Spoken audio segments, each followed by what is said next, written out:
Praise the lord. ప్రభునందు ప్రియులైన దేవుని పిల్లలారా, మీ అందరికీ నా హృదయపూర్వక వందనాలు తెలియజేస్తున్నానండి.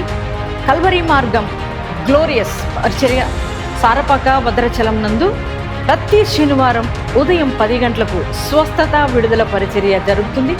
ఈ యొక్క పరిచర్యలో అద్భుతమైన రీతిగా పరిశుద్ధాత్మ దేవుడు కదులుతూ బలమైన కార్యాలు జరిగిస్తూ వస్తున్నారు. ఆనాడు ఆది అపోస్తుల కాలంలో జరిగిన బలమైన కార్యాలు పరిశుద్ధాత్మ దేవుడు జరిగిస్తున్నారు.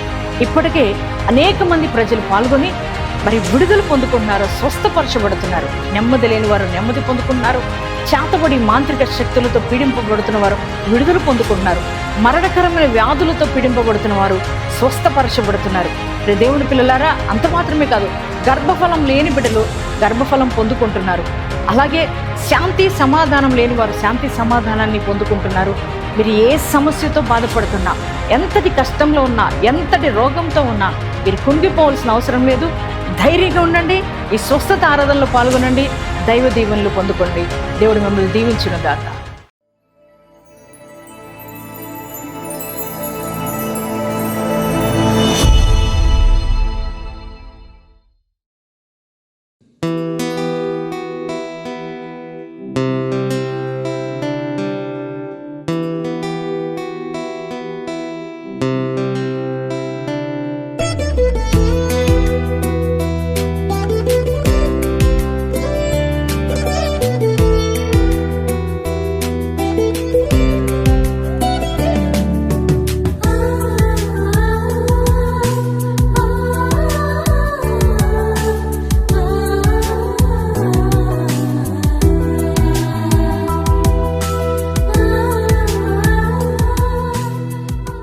Praise the Lord. యేసుతో ప్రతిదినం అనే ఆధ్యాత్మిక కార్యక్రమానికి మిమ్మల్ని ప్రేమతో ఆహ్వానిస్తూ మీ అందరికీ నా హృదయపూర్వకంగా నేను తెలియజేస్తున్నాను. ప్రియ దేవుని బిడ్డలారా, మరి ఈ ఉదయకాలం దేవుని యొక్క మాట కోసం ఎదురు చూస్తున్నారు కదా. ఆయన మాటల ద్వారా ఆనందం, ఆయన మాటల్లో ఉన్న ఆదరణ పొందుకుంటూ మీరు ఎంతగానో ప్రోత్సాహపరచబడుతున్నారని నేను నమ్ముతున్నాను. మరి ఈ దినం కూడా మీరు ఎదురు చూస్తున్నట్లుగా చక్కటి శ్రేష్టమైన వాగ్దానం ప్రభు మనకిచ్చారండి. యెషయా గ్రంథము 43వ అధ్యాయము 1వ వచనాన్ని చదువుకుందాం. నేను నిన్ను విమోచించి ఉన్నాను, భయపడకము, పేరు పెట్టి నిన్ను పిలిచి ఉన్నాను, నీవు నా సొత్తు. Praise the Lord. ఎంత శ్రేష్టమైన వాగ్దానం ప్రభు మనకిచ్చారు.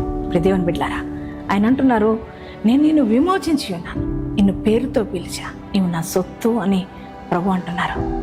దేవుని బిడ్డ, ఏ పరిస్థితులు నిన్ను బంధించి ఉంచాయి? ఆర్థిక పోరాటాల్లో అలిగిపోతున్నారా?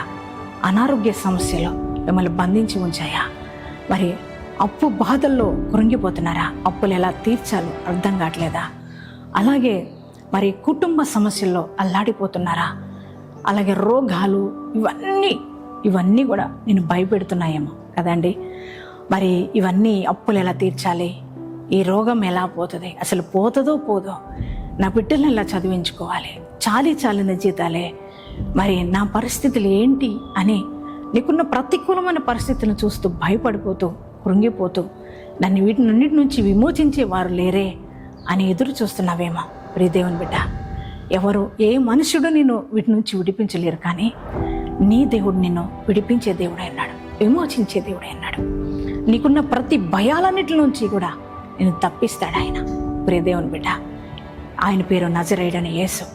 ఆయన నీ ప్రతి పరిస్థితిని మార్చగలిగిన శక్తిమంతుడు. ఆయన అంటున్నాడు, ఆయన నువ్వు భయపడొద్దు, నువ్వు కృంగిపోవద్దు, ఎందుకంటే నేను పేరు పెట్టి పిలుచుకున్నాను, అన్ని పరిస్థితుల నుంచి నేను విమోచిస్తా, నువ్వు నా సొత్తు అంటున్నాడు.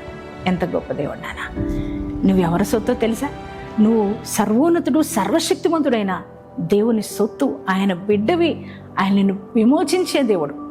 నువ్వు భయపడొద్దు. ఏ పరిస్థితి నిన్ను భయపెడుతుందో ఆ పరిస్థితిని చూసి నువ్వు భయపడొద్దు, ఎందుకంటే నీ దేవుడు నీకోసం కదలబోతున్నాడు, నిన్ను విమోచించబోతున్నాడు. ప్రతి పరిస్థితుల నుంచి నీకు విడుదల దొరకబోతుంది. ఇశ్రాయేలు ప్రజలను విమోచించిన దేవుడు ఈరోజు నిన్ను కూడా విమోచించబోతున్నాడు. నమ్ముతున్నారా? ఆయన సొత్తుగా నువ్వు ఉన్నావు గనక నువ్వు ధైర్యం తెచ్చుకుంటావా? ఈ మాటను బట్టి, యేసయ్యా నిన్ను బట్టి నేను ధైర్యం తెచ్చుకుంటున్నా, నువ్వు నన్ను విమోచించబోతున్నందుకు నీకు వందనాలయ్యా అని యేసయ్యకి థ్యాంక్స్ చెబుదాం. ప్రార్థన చేసుకుందాం అందరం కూడా. థ్యాంక్ యూ ఫాదర్, ఈ ఉదయకాలం మీరు ఇచ్చిన శ్రేష్టమైన వాగ్దానం బట్టి నీకు వందనాలు. నేను నిన్ను విమోచించి ఉన్నాను, భయపడొద్దు, నిన్ను పేరు పెట్టి పిలుచున్నా, నీవు నా సొత్తు అని చెప్పిన వాడివే. అవునయ్యా, నీ సొత్తుగా మమ్మల్ని చేసుకున్నవాడవి ప్రభా. నీ కొందనాలు స్తోత్రాలయ్యా. ఈ దినం ఎంతమంది ఈ వాగ్దానం రిసీవ్ చేసుకున్నారో వారందరి జీవితాలు ఈ వాగ్దానం నెరవేర్చబడును గాక. ప్రియ తండ్రి, నాయనా ప్రభా, ఏ పరిస్థితులు వారిని భయపెడుతున్నాయో, అది అనారోగ్య సమస్య కావచ్చు, ఆర్థిక పోరాటాలు కావచ్చు, కుటుంబ సమస్యలు కావచ్చు, నిరుద్యోగ సమస్య కావచ్చు, బిడ్డలు లేని పరిస్థితి కావచ్చు, అయ్యా ప్రతి పరిస్థితిని మీరు జ్ఞాపకం చేసుకొని నీ బిడ్డలకు కావలసిన ప్రతి ఈవులను అనుగ్రహించండి ప్రభా. ప్రతి అక్కర తీర్చండి. ప్రతి బంధకాల నుంచి ప్రతి ఒక్కరిని విమోచించి నీ సాక్షులుగా ప్రతి ఒక్కరు నిలబెట్టమని ప్రార్థిస్తున్నానయ్యా. ఈరోజు ప్రభా ఎంతమంది మ్యారేజ్ డేస్, బర్త్డేస్ చేసుకున్నారు, వారందరి జీవితాల్లో అయ్యా నాయనా ప్రభా నీ కృప నిండుగా మెండుగా అనుగ్రహించబడను గాక. నీ ఆశీర్వాదంతో వారు నింపుదువు గాక. అలాగే ఈ దినమంతా నీ ప్రజెన్స్ మాతో ఉంచి నడిపించండి. యేసు నామములో ప్రార్థిస్తున్నాం తండ్రి, ఆమేన్.